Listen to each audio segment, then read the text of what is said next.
Mr. Fenwick, I got to tell you,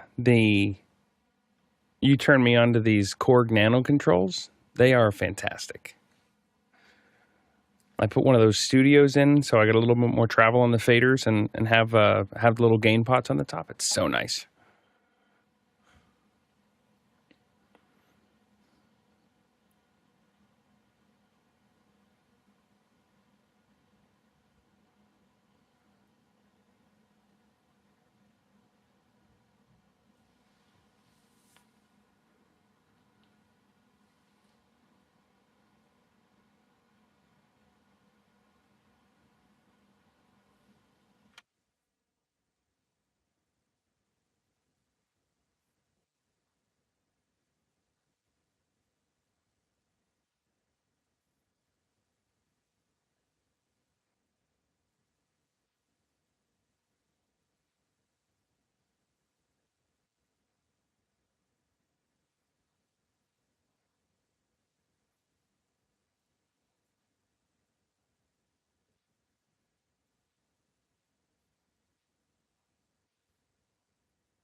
Alex, could we get a quick audio check? This is Alex Lindsay coming in on an SM7B, and that is going into a Model 205, which is going into a Mix Pre 3, which is then going into Mac Studio. Excellent.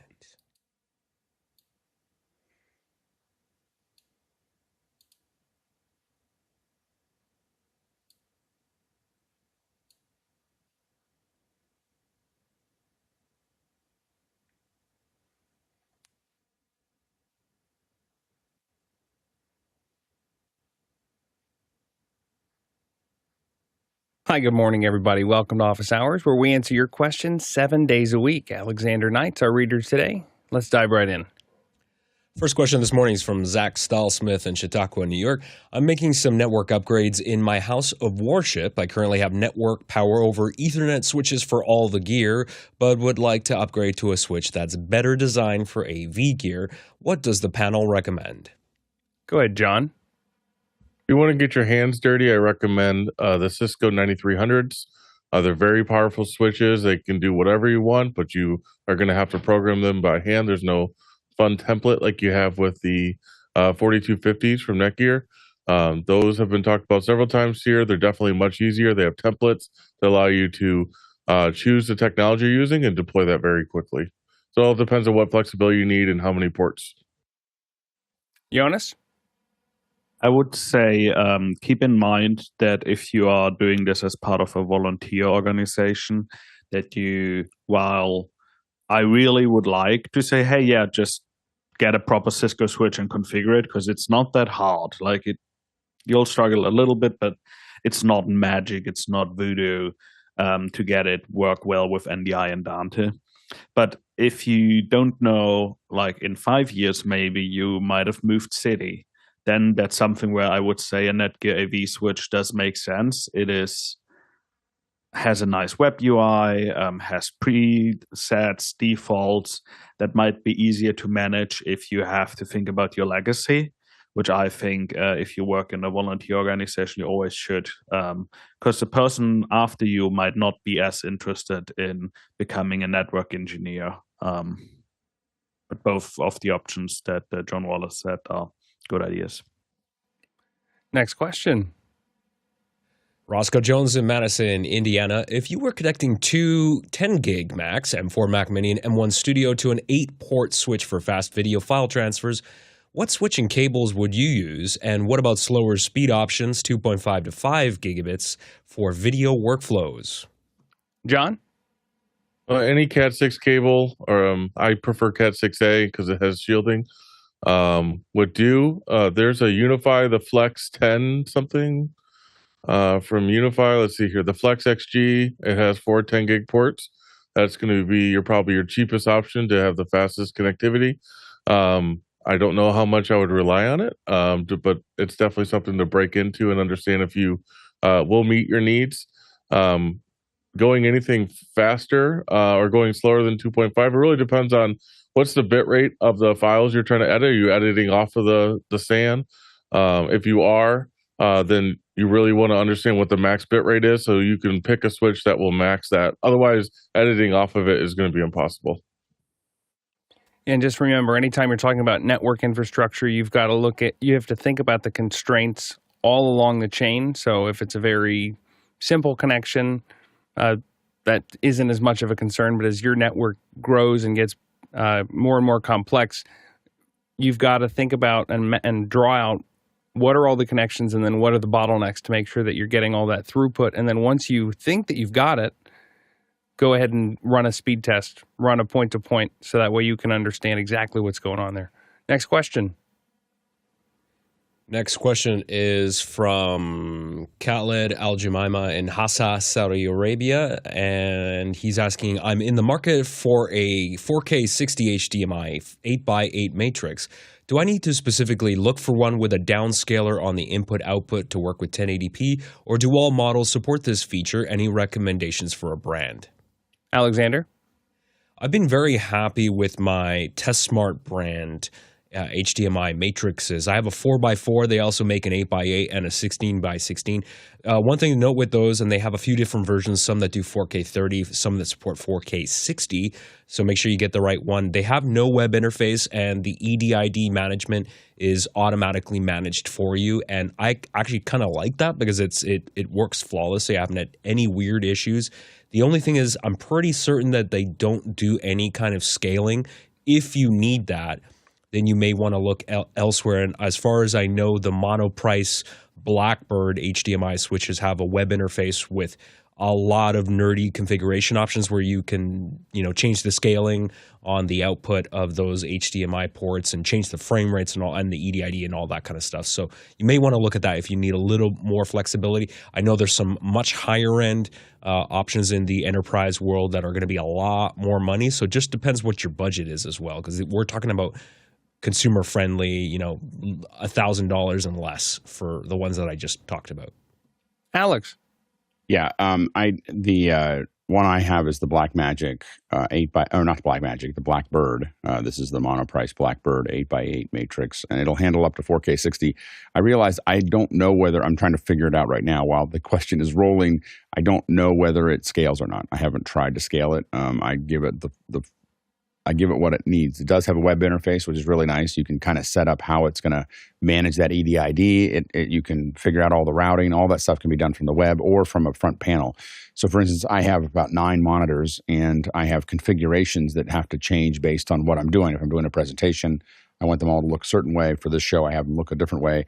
And there's just a button. I just reach up, push the button, and all the monitors turn off and on, and they're all now where they need to be. So it's super convenient. I'm really happy with it. But again, I haven't tried to scale it. Courtney? I was looking around. I was going to suggest one that I've been using, the Folsom, but that's way out of your price range, probably at about like $15,000 to $20,000, the Showmaster. But I did find this one. I haven't used it on B&H. This is from a new NEU video. It's an 8x8 UHD switcher 60, and it has a scaler and audio extractor. So I have to say that one looks remarkably like the one that I have, the Blackbird. It does. Does yours have the little outputs, RCA outputs on audio extractors? It does. All right. It's probably made in the same factory. Yeah. and apparently it does do scaling on the input and outputs down to 1080p if you want. It's about $1,600. Jonas? Then if you want to venture into more professional switches, I would look at the Lightware products. They have everything for like DisplayPort, HDMI. They have a lot of those solutions, especially also for corporate AV. So that's what you would find in like a high level corporate venue that needs to switch around different things, or like in a big conferencing room. That's what I would look at. And Alex, I would bet that Blackbird does the downscaling.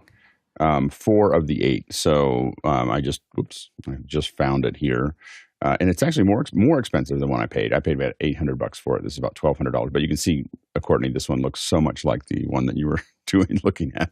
So this is directly from Monoprice's site. This is exactly what I have, and except mine has a lot more tape on it with little markers of what everything is. But here you have and it said 4. It can scale 4 out of the 8 down to 1080p. So it doesn't have scalers for all 8, and it also supports HDR10 and Dolby Vision. And again, I've been using it for years and successfully. Now, if you happen to, I know you need an 8x8, Khalid, but if you are looking at matrices and you see the Blackbird, this is the one that I've got. It's a much more scaled down version of what Alex has of a Blackbird. Like this one doesn't have the web interface. The way that I have to, manage this is with those little dip switches to manage EDID, and that's what's setting what the outputs are. Even this low-end model does the downscaling. The only thing to be careful of is there is on the remote, there's no way to do this on the device itself, but on the remote, there's an SD button next to every single one of those inputs. And if you hit it by accident, all of a sudden your output will look really fuzzy. And if you don't realize that you hit it, you can waste hour, 2.5 hours kind of a thing going, why, what's going on? You bump the button. If you would like to get your questions in here, we'd like that. Your questions do drive the show, so you can always go to Makana, and there you can not only chat about the questions, vote on the questions, but also obviously ask them. Now, if you're not in Makana and you want to join in, you can just go to officehours.global/join, and then you'll get an email every day with, here's what we're talking about, here's who's talking, and you can join. Next question. This one is from Paul Buchan in Columbus, Ohio, asking for a friend, what's the best way to start working with NDI on a university network with a less than cooperative IT department? How would you prioritize your asks of them? John? The first thing is for me, I would make sure you have executive buy-in from the leadership there. If you don't, it's going to be an uphill battle, and you might as well not try. If the network team isn't being cooperative and then you're not going to get what you need, it's just going to harm your production. And the best bet is to quote out what you actually need, run whatever cables you have to run, and move forward from there. If you can show what that cost would be and potentially provide an alternative to someone in executive power there who can make a decision to allow this to happen, you can potentially move forward with NDI. But I would not go and fight an uphill battle without getting support from other people in the company first. Jonas? What I would also say, depending on what you're trying to do, it might, like if you have one ask, you might also ask for, hey, I have my own switch. Can I have my own network that is just for NDI? It doesn't need to be managed by you. It doesn't have internet. It's not interconnected. I'm just going to use it for NDI. Buy a bunch of USB to Ethernet NICs, and then like do your NDI is separate from anything else. You might not gain all the benefits of like the campus-wide network, but you might find that they are more, that might still be a hill to climb, but they might be more interested in that. And then otherwise, I would ask what their worries are, because there's legitimate worries about someone just bringing NDI on your network. Like, are they worried about the MDNS traffic? Are they worried about you sending hundreds of Mbits of traffic across the network that they didn't plan or account for, that might degrade the, let's do a simple example, that might degrade the principal's Zoom calls while he's doing something important or something like that, that they will get dinged for. So I think you would need to figure out first, hey, what is your concerns? Because without that, it's hard to say. And the other thing is, if you want to play with it and get started, or maybe do like a test build, ask them, hey, can I get one switch that is not interconnected, and I just do a test here? Often it helps when they're not just getting blurred at with like, hey, I need to do this, but like, hey, do you have half an hour? I would like to show you what I've done, and then see why it's advantage. Like, say, oh yeah, actually I save X amount of SDI cabling by doing this and all of that, and then get them to see, oh yeah, that might be sense. We might be able to make that work. But the other thing is, I would not force them to, because you need them to be on your team to get a successful production. And if you need to be like, hey, but the higher ups told me that I can, then they will comply to the letter of what they are told to do. But don't you suddenly need an additional port or a little bit more bandwidth? Make sure that you still are friends with them and they're not the enemy. Alex? Yeah, Mickey said that to start by taking NDI courses, and without full support of the cooperation of the IT department, I would skip the idea of utilizing AV over IP through their network. Chris Sabato said, I just started sending NDI traffic, and as I added more complex workflows, I started getting it involved, or started getting involved.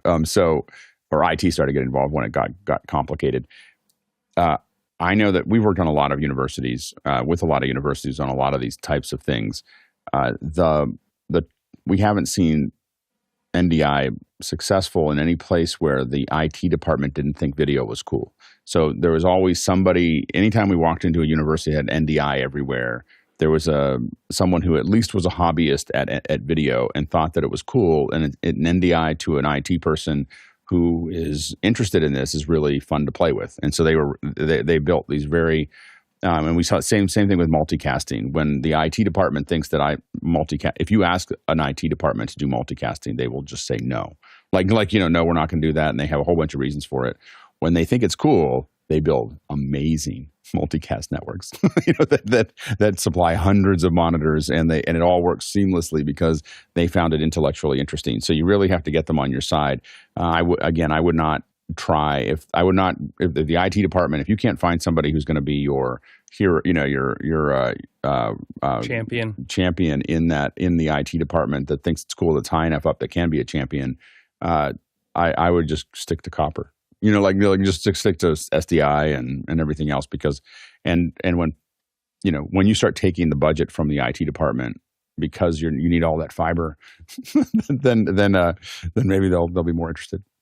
Yeah, Paul, definitely no magic bullet here. I agree with the sentiment that John and Jonas came out with, which getting the buy-in with the executive or with the champion is huge, because they're going to be able to allow the other ones to, if there is someone under him that feels that it is cool, they're going to feel that they have the latitude to go ahead and do that. We just have to remember, we always have to remember that the IT department's job is to protect everybody from the outside world. I mean, and get them interconnected, but protect them. You're a good to have for them. I mean, they're dealing with constant attacks every day, all day, and they get blamed for it not working. They don't get blamed for the video being more difficult to run. They get blamed when someone hacks into the system and screws things up, or people can't get their quarterly report out.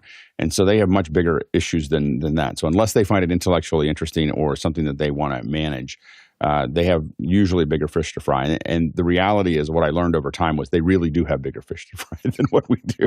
So you just have to figure out a way to get them excited about it. Next question.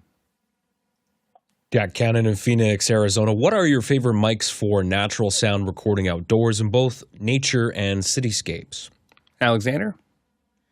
So I'm not really a field recordist, but I know I'll mention a couple of microphones that are popular, and I actually really like these microphones, and they're both from Sennheiser. There's the smaller MKH50, which is a super cardioid microphone. This one has extremely high directionality, incredibly natural sound. What you put in is what you get out. So these are really, really great. And because of the small size, you can easily fit this in your sound bag. I've also seen people use the MKH 416, which is also probably you've seen this mic, more commonly used inside of studios. You can use it outside. It's an interference tube mic. It deals better with high humidity environment. So I don't know where you are or where you're going to be going. So that if that's something that's going to be a concern, you may want to make sure you pick the correct microphone for the job. Some people use Shep's microphones. That's another company that makes really high-end stuff that's really good. So you can also look at some of the offerings there. Ronnie?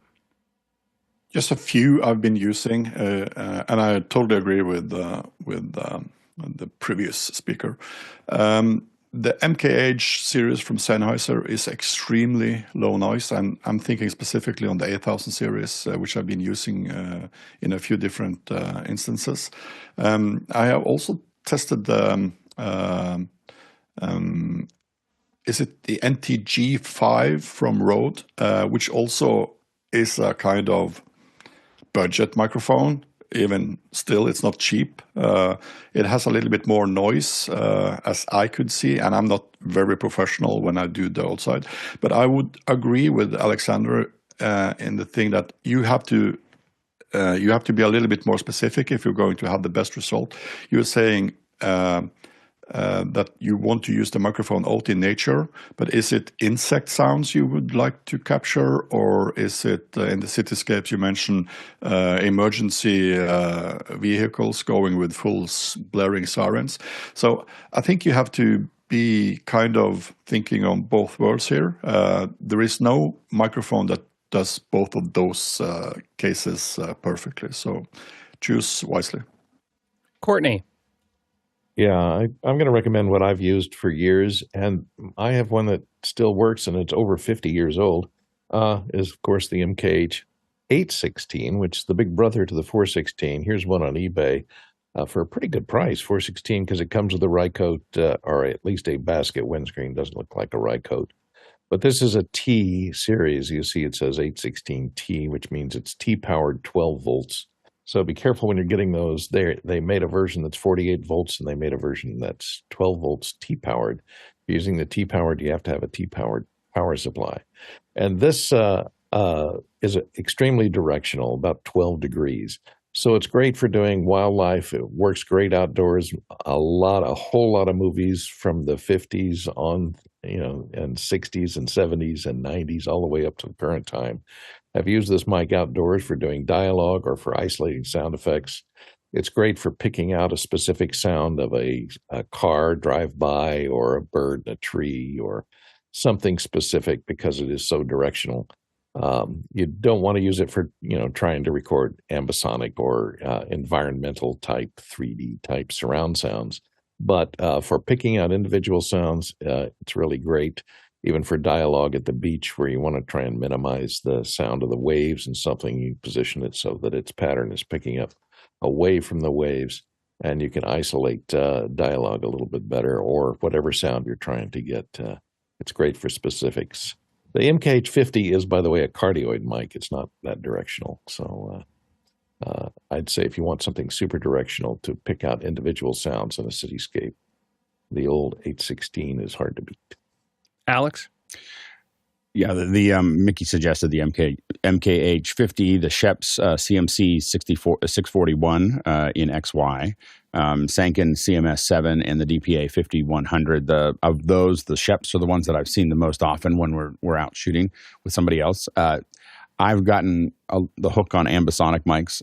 They're not as good as Decatrees, I know, but I can carry them around and put them up. So I'm playing with a variety of them. I have the H. I've been playing with it. It's around here somewhere. At the smallest form, I've got this little Zoom H3 VR.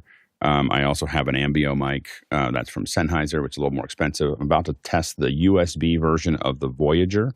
The Voyager is a second order, and it is got a USB version as well as a Dante version, which is what we've seen behind the scenes at Apple's for Apple's behind the scenes of how to capture spatial. And I'm finding that gathering that information is becoming a little bit, I'm getting a little obsessive with ambisonic. I feel like everybody goes through this phase, and then they go, well, you should just use a Decatree or you should spread those mics out. But the idea of being able to carry a mic where I can just set it up quickly and capture an environment, I'm starting to enjoy a lot. So those are a couple options as well. We've got 2 new evening shows for you to watch, evening here anyway in the U.S. You can watch live or later. We've got Extra Hours. That's Mondays at 6 p.m. Pacific. And then we also have The Rundown, which is Thursday nights, 6 Pacific as well. Next question. Andre Dole in Berlin, what kind of bonding routers would you recommend that can manage at least 3 SIM providers, possibly connected to Starlink as well? Use case would be as main internet connection for Zoom webinar host. Jonas? So there's a couple things to consider there, especially since you mentioned you want to use it for Zoom. If you are going to bond it, keep in mind that you're going to be limited by the worst latency that you have. So that might be your LTE, depending on what provider you have there, or your Starlink. You will need to have that as a buffer, so you will have higher latency than you would normally have. That being said, I really like the Peplinks. I would buy the Max Transit Duo Pro. It's around $1,000. It gets you 2 LTE modems, but it has 4 SIM slots, so 2 per modem that you can choose the SIM card from. And then you can also bring an eSIM from Peplink. So they have more or less affordable for like data that you buy as a company. If you look at it as a private person, you're gonna ask if they're crazy and how they are charging you $5 to $10 per gigabyte, but relatively affordable. And then you can also still bring your own eSIM. So I have successfully done that with Orange, which are great all around Europe, pricing wise. You can use telecom and all that. I think going higher than 2 modems, then you're gonna get into a higher class of product. That being said, one of the big advantages with this one is that you also have something called virtual WAN. So if you put a switch on the LAN port, then you can also put another WAN into that switch, and through a VLAN pull that WAN also into your Max Transit. One of the other advantages with Peplinks is that they do have an integration with Starlink, so you can stow your satellite disk, and also you can tell it to ignore the outages. Otherwise, you have this problem that as soon as it knows that there's a blocking coming up, it will disconnect, and that WAN will be marked as down. This way, they stay up, and you might have higher packet loss, but your WAN doesn't go down, so the characteristics of your infrastructure doesn't change too much.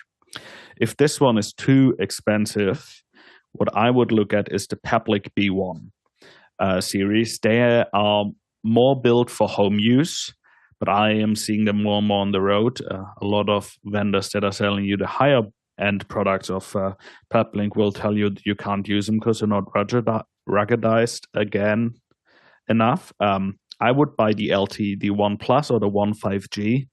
That has only one modem. One thing to keep in mind there is that you can either add a max adapter, which that's like a $200-300 additional LTE modem you can add and then manage it through Synergy WAN. But also one of the great things with the B1 is that it gives you 2 Ethernet. So you get, I would plug in the house network, your Starlink network. So now you have those 2 WANs. And then it also gives you 2 more WANs. One of them would be the 5G, and the other one is the USB at the front. So that's where you could plug in the USB Max adapter. That's also 5G. So then you have, for less than $1,000, you have 2 Ethernet WANs, still have a VLAN WAN, Wi-Fi WAN, and up to 2 network WANs. If you have a fleet of these, what you can also do is they have a box that you can leave at home base where you plug all your SIM cards in, and then it can access those SIM cards remotely. So you can kind of eSIMify those existing SIMs. But I've had really good success with the Peplink products, especially in Germany. Make sure that you buy it with the right cut, so you have the right frequencies and the right throughput. But they are not that hard to configure as well. Like there's a lot of things you can configure, but for something like Zoom, if you just do bonding and do a little bit of WAN smoothing, you would probably be fine. Ronnie? Yeah, I totally agree with everything Jonas said. There is another take on this as well, and and that depends on why you would like to use a bonding rotor to do all this stuff.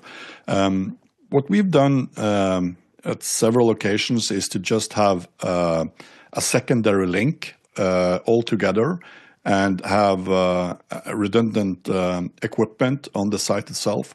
So if the reason for doing this is to have redundancy in the traffic and be sure that you have traffic coming in and out of the site, of course, using a combining rotor like Jonas mentioned is probably the best solution.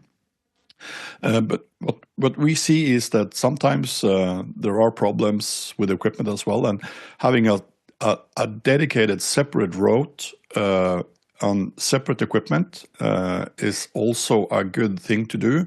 For instance, in this, you would have 2 Zoom machines running on their separate links and have redundancy that way. So I just wanted to put that also into the discussion, that there are other ways of achieving redundancy instead of just going with the rotor and the configuration and the multi-SIM in and out, because there can be some troubles. We've seen that in the past, and having a separate link can sometimes be the better thing to do.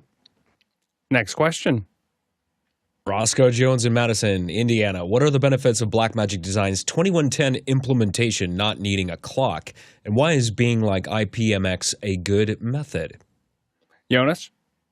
So that goes back to a comment I made probably last Friday. And what is interesting about how Blackmagic allows you to use their 2110 gear is that a lot of the time with other 2110 gear, the clock and the grandmaster, and then the switch that needs to be able to support a boundary clock so that the PTP clock is specific, is more expensive than probably like a full bucket of Blackmagic 2110 gear. So that has been a problem. What Blackmagic is doing is that they are allowing you to use their own devices to sync off each other. The reason why they can do that is because in their current implementation, they still do a lot of point-to-point.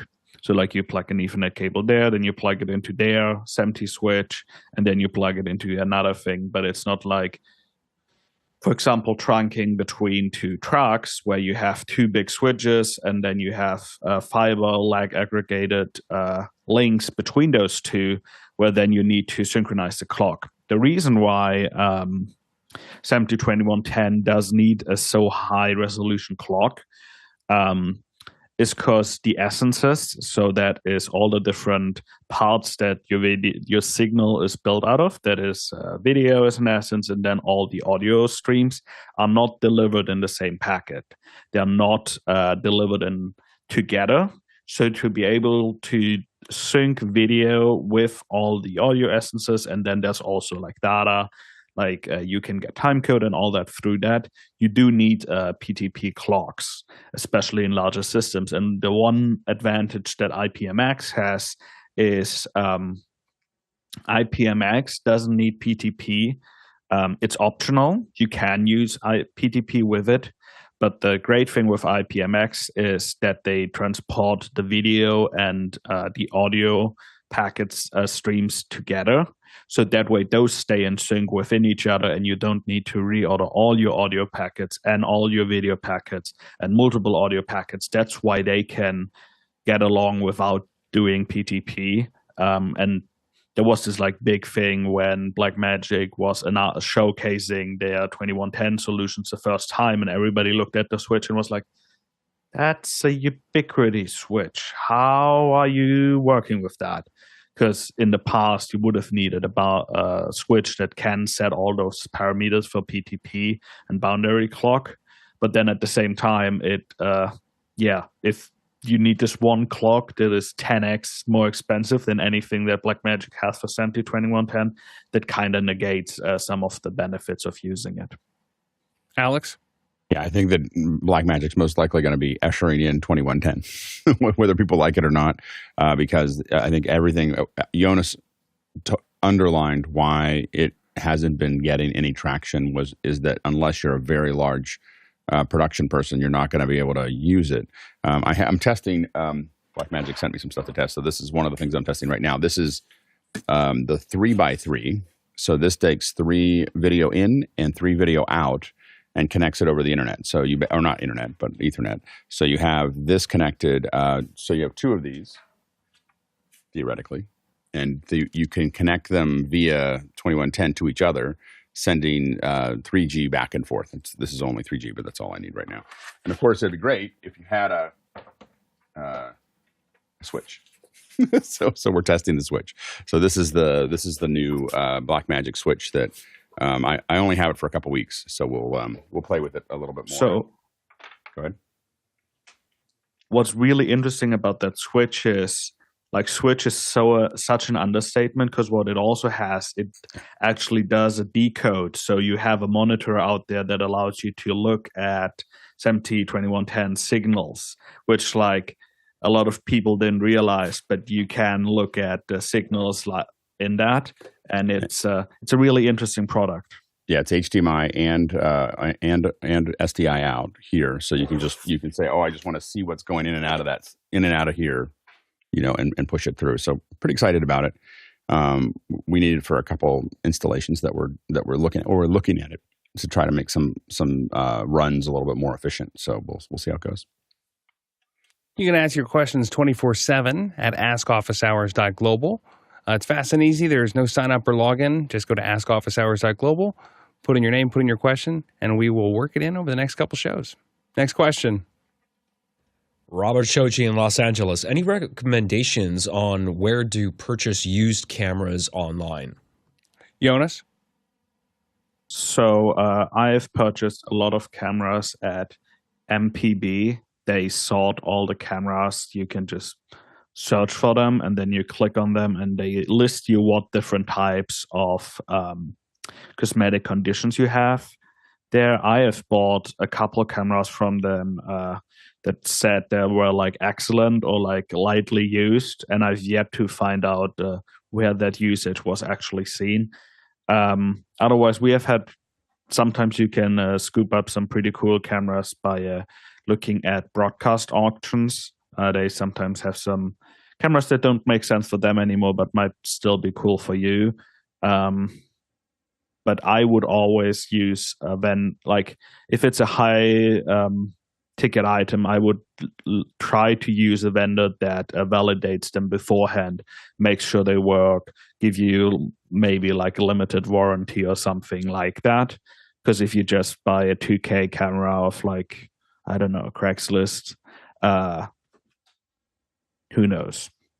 And you might never get your money back if there's a scratch on the sensor that you won't notice in the 5 seconds that they let you turn it on. Alex?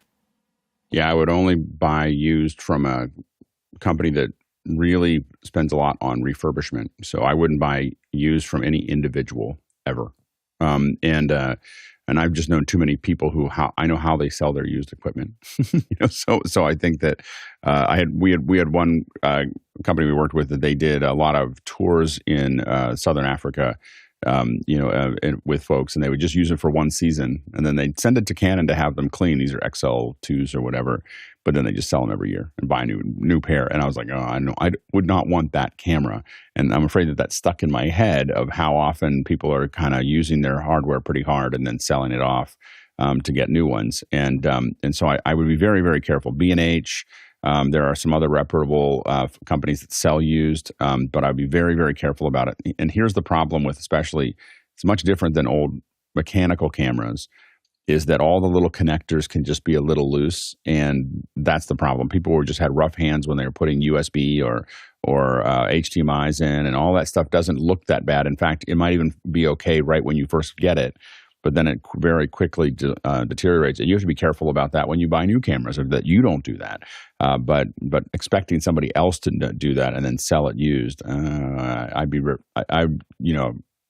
very rare for me to buy a used camera. I did buy one, and that cost $82,000. It was in good condition. So, but I think that's the only one that I've bought used. Courtney? And now it's a paperweight, isn't it? It's not. It still shoots arguably better 1080p than most 1080p cameras, my 950. So it's on the wall of depreciation. It is on the wall of depreciation, I will admit. All right. Since you're in Los Angeles, it depends on what kind of cameras you're looking for. And you can go in now, because Sammy's Camera, which is a big outfit in Los Angeles, they have about 5 different stores. And they handle all kinds of equipment, from everything from old Hasselblads to modern-day video equipment. They do video rentals, and they do have a pre-owned section, so you can get collectibles, open box cameras and lenses. And since they do have, everything from Hasselblads to professional video cameras there, and since they do have a visitable showroom where you can look and peruse and test out these used cameras, go to Sammy's Camera on Fairfax. That's the big main store, 3 stories high. And they're pretty good. They're a little bit high in price, but you can find almost any kind of used camera, whether vintage Hasselblads all the way up to modern day cinema cameras. And if you can get them certified refurbished and there's some sort of warranty from the manufacturer because they did the refurbishing, then if you get it and you start using it and it doesn't work, it's their problem, not your problem. Next question. Mark Giuliani in Washington, D.C. We have an opportunity to live stream a nationally syndicated talk show from Radio Row at CPAC next week. The venue wants $10,000 for 6 gig dedicated internet using 3 Link 360s connected to a Mac Studio with MimoLive. Will a LiveU work in an exhibit hall? John? If it matters, I don't know that I would trust a LiveU to be the backbone of the entire show without some sort of wired connection being there as well. I think that looking for 6 gigabyte dedicated is crazy. Most of the time, these trade shows will have packages that you can purchase that will scale up. You're looking at needing 10 megabytes, so maybe get like a 50 by 50 megabyte by 50 megabyte, probably much more affordable, and will get you the same quality. You're not going to be wasting it just having a 6 gig connection that you're going to use, like 0.1 of or something like that. It's going to be way overkill for what you're looking for. Jonas? Yeah, if you want to use a LiveU, I would make sure that you don't use data bridge mode, but you are actually ingesting a HDMI or SDI signal. That being said, I would try to see if they give you a lower price for a lower bandwidth, and then use a H.265 encoder. We have done a lot of gigs where clients bring us in with our encoders, and we retranscode in the cloud and bring it wherever it needs to be and as much high quality as you need, but get a really low bandwidth H.265 or maybe even AV1 stream out, and then do an up conversion to whatever the delivery format is, ideally in the cloud.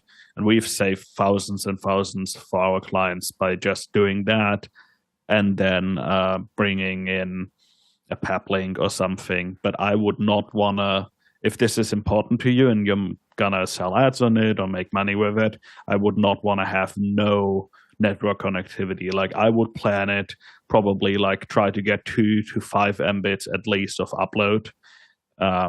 You can probably hopefully get that for, I mean, if they only want 10 grand for a 6 gigabit line, then that would be good. I hope that you didn't meant to say that it's a 6 Mbit line, but that also would be in line with some venues. So I would try to get a lower bandwidth. And then what you can do is you can always do more. If you're there and you notice, you know what, it's really great connectivity. You have 100 Mbits on all LTE. I personally would use a bonding router like a PAP link. And then you notice, oh, we can use more bandwidth. Sure, use that. But also keep in mind that if you're in that low bandwidth, you might like want to use something like RTMP versus SRT that is more bandwidth efficient, depending on the quality of your connectivity. Alex? Yeah, it seems I actually think that $10,000 for 6 gigs is the lowest I've ever seen from a venue per bit. So I am wondering whether it's 6 megabits rather than 6. He did clarify. He confirmed it's 6 megabits. Okay, so that's closer to what we would expect. $10,000, especially in the last minute. So here's what often happens is that a month out. I know that in many venues, a month out is half off, and then they just ramp it up. And part of that has to do with, I've actually had long conversations. I've known some folks that manage IT for some of these. It's really good to know people well that manage all the IT for venues. So a lot of dinners and lunches, and they're good, good folks to talk to. You learn a lot about it. And one of the things that's interesting is that, obviously they make it really expensive if you come to them at the last minute, because it's actually a pretty complicated mesh of things that they're doing. You've got 1,000 people coming in, and you have to guarantee them a certain amount of bandwidth, and that takes a certain level of infrastructure and a certain number of people, and then they have to sit around. You're not paying for 10 gigs or 10 megs or 6 megs or whatever right then. You're paying for an infrastructure that has to sit there between events, that they keep everybody on staff so that they can execute it. It is a good margin, but it's not nearly the margin you would think. Like when you actually talk to them about it, when it comes to upgrading and they said what that does is it actually pays for them to always have everything work. And so the ones that are known, if you go to a facility that is known for the IT just working like every time, it's because it's really expensive, and they invested into it, and they have the top of the line everything at every location. You go to places that are a lot less expensive, and people, we had one venue, I won't mention who it was, but they were doing a fiber test, and they were pushing light into fiber, and a guy was like looking at the fiber on the other end because it was so low, it was so dim he could, and we were like, if you can do that, we're not going to use that. And so it just, the reinvestment constantly in making this work is what you're paying for.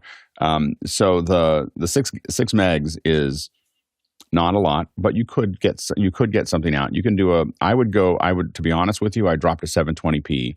You can get a really solid 3 meg stream at 720p out. It's a radio host, so it's probably the audio is more important in some cases of getting that out. At most political events, if there's going to be more than 1,000 people at the event, which I'm going to guess there is, your LiveU may have trouble. You're going to get oversubscription of the cell sites.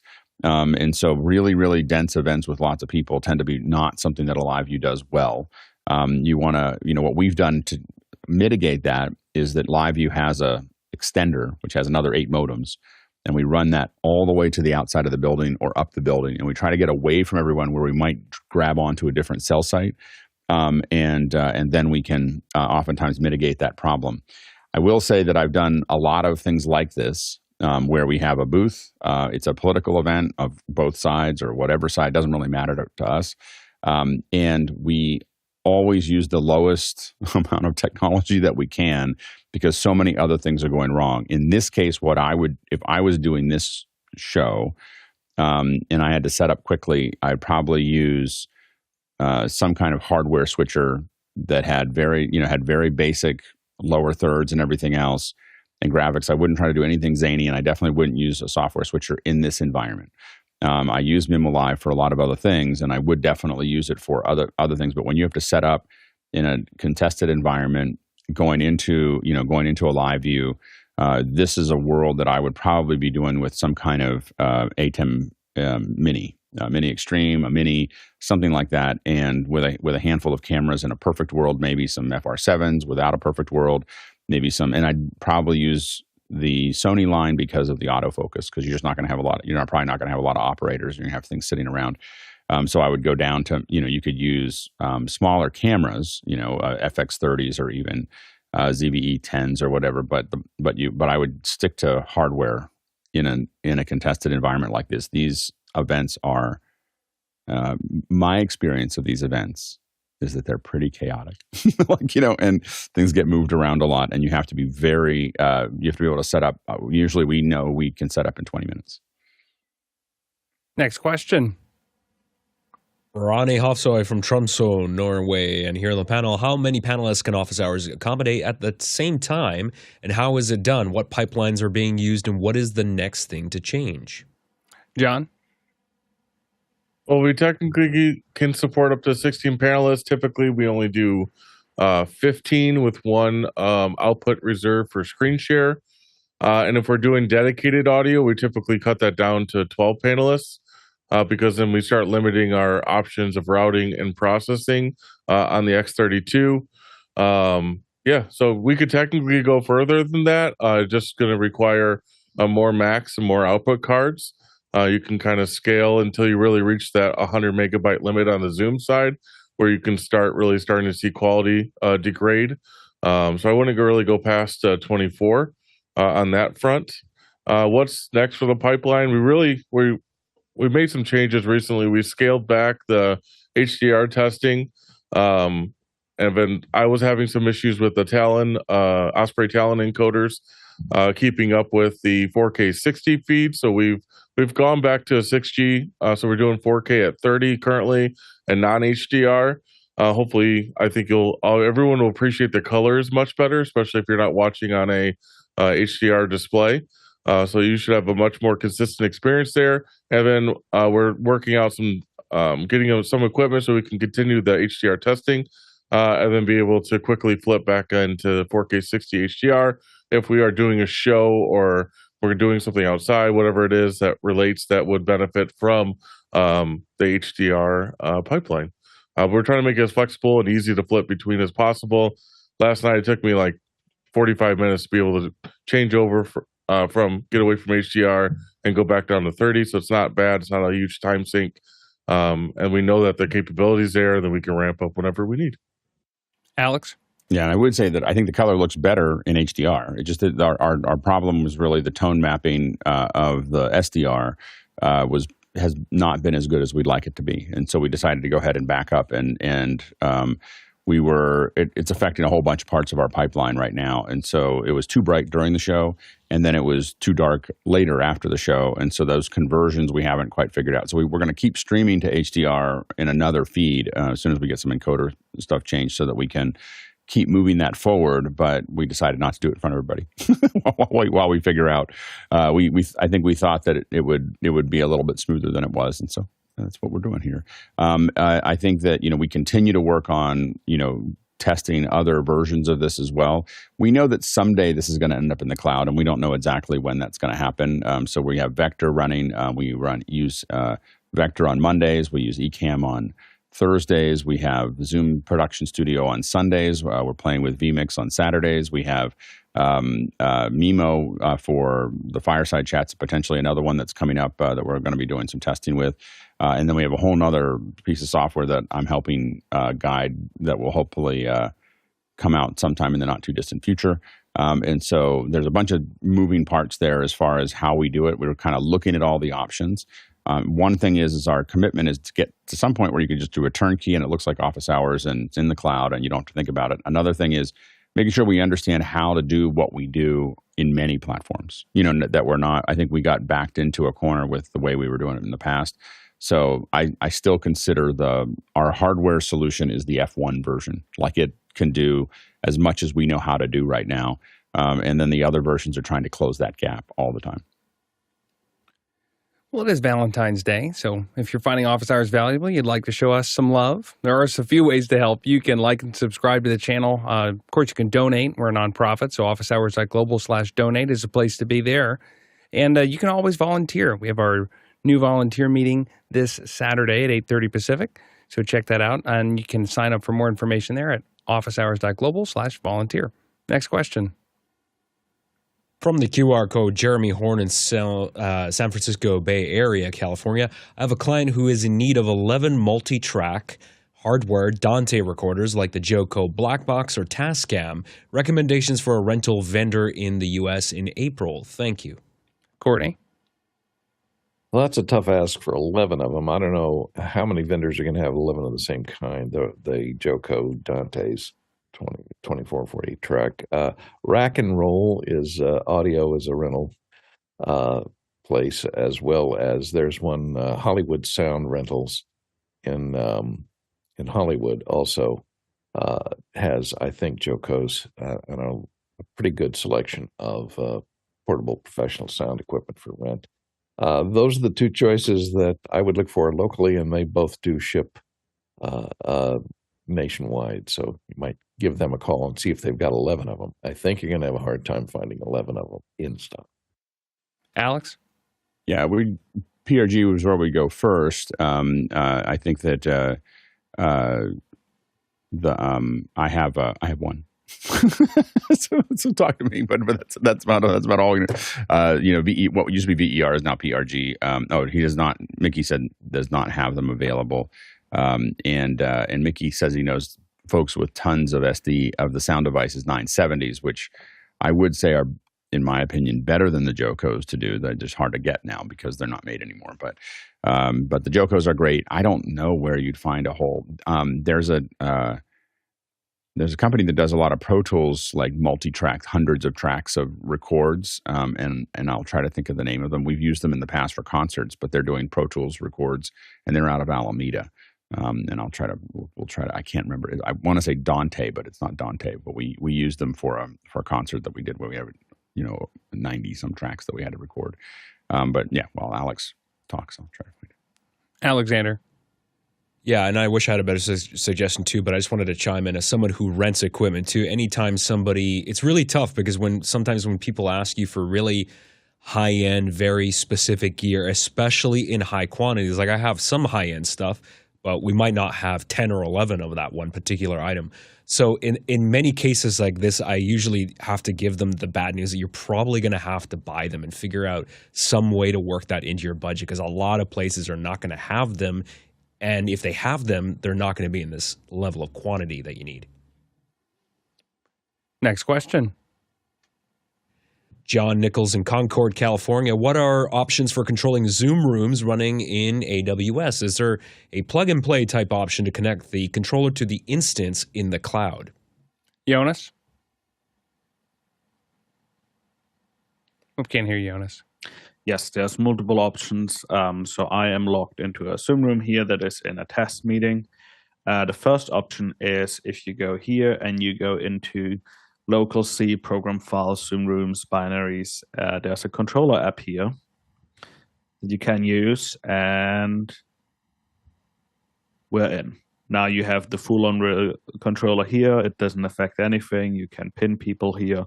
All of that just works.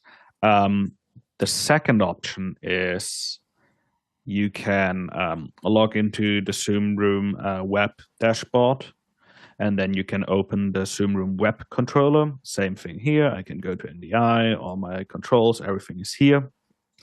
One thing to also note is that if you use NiceTCV, it thinks you have a touch screen, so you do have some controls down here.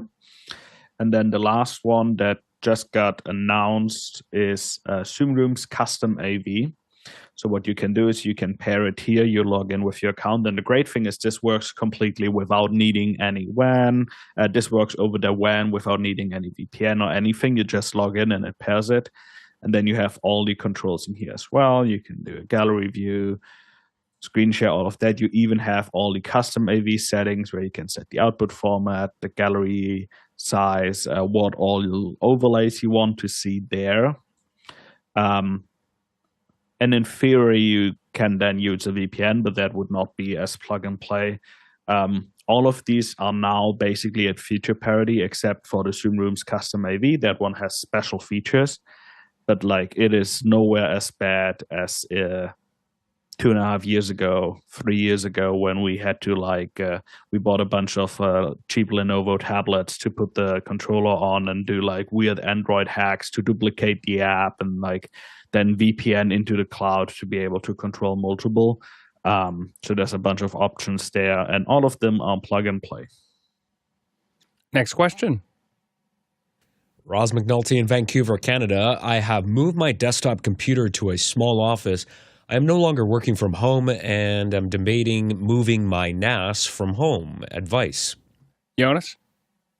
So what I would do is I would buy a second NAS, put that one in the office, and then overnight sync both of them, because now you have redundancy if one of those places suffers a natural disaster. That being said, make sure you put your NAS somewhere where you have it accessible. If it would be like in an office, I would like to make sure that you have Wake on LAN active, you have a router there that can send those magic packets, and maybe even something that can turn it off and on again. That's how I've set up my system, so that if I'm in Barcelona or somewhere else, I can still boot up any system in here.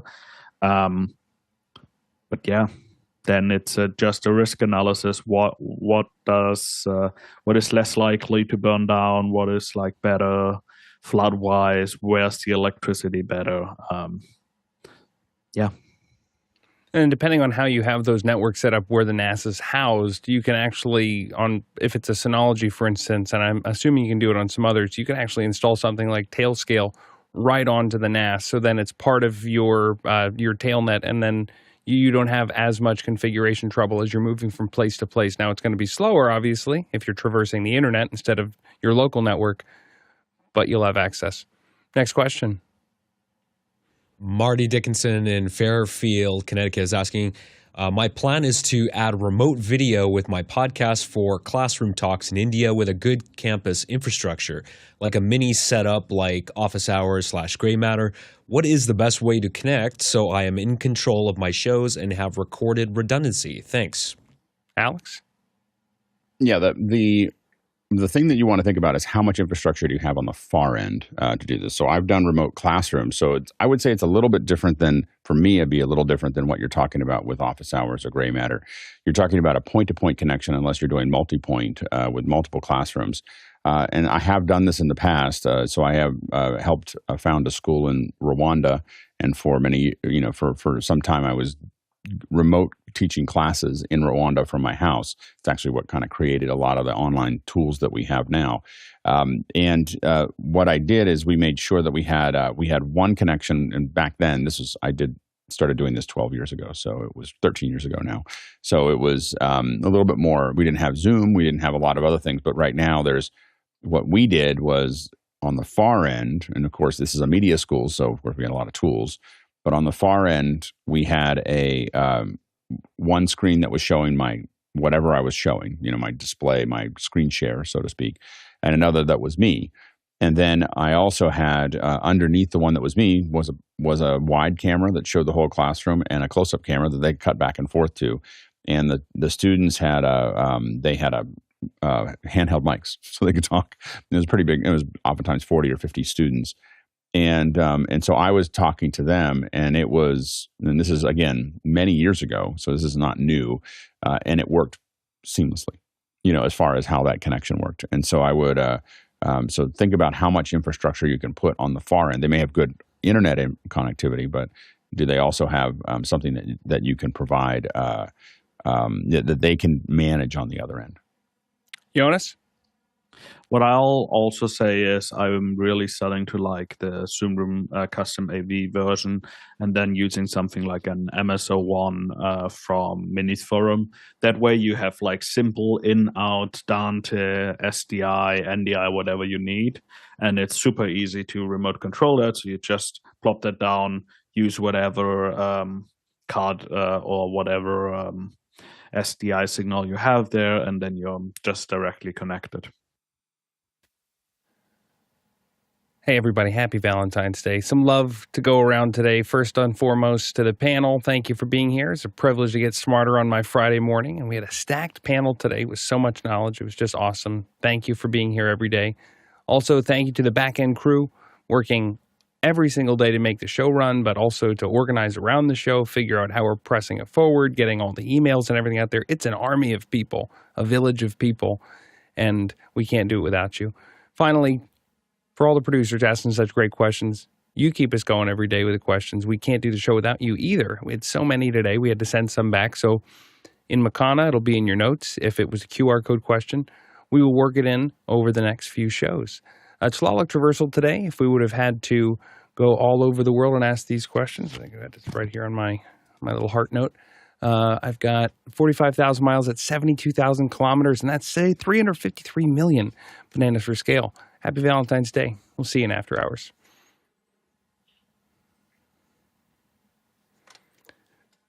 Props. Another geeky Friday. Just the way we like it. Stitchy Friday, yeah. It's so great. It's good. Thanks, everybody. That was Thanks, awesome. everybody. Well done. Gotta go get the TW.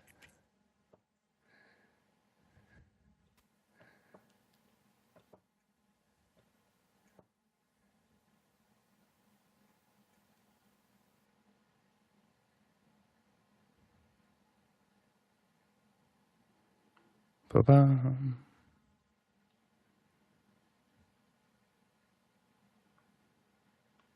Oh, I think I messed up the meeting.